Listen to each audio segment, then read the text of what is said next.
জনপ্রিয় কিশোর অভিনেতা টনি ভয়াবহ এক সড়ক দুর্ঘটনার শিকার হয়েছেন। অনেকে আশঙ্কা করছিলেন তিনি হয়তো মারা গেছেন।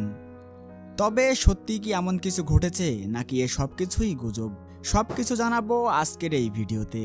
তার আগে আপনি যদি আমাদের চ্যানেলে একজন নতুন দর্শক হয়ে থাকেন তাহলে ভিডিওটিতে লাইক করে চ্যানেলটি সাবস্ক্রাইব করে সম্পূর্ণ ভিডিওটি দেখতে থাকুন।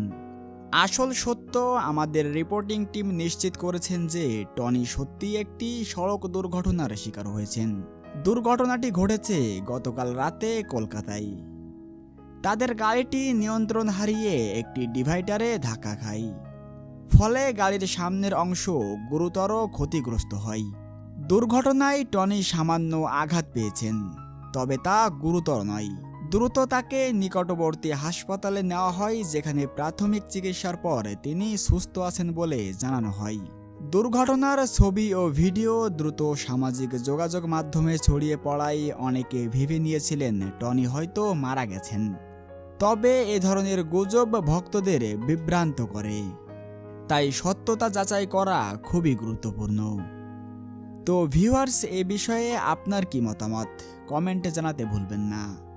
দেখা হচ্ছে পরবর্তী কোনো এক নতুন ভিডিওতে। ততক্ষণ পর্যন্ত সবাই ভালো থাকুন, সুস্থ থাকুন। আল্লাহ হাফেজ।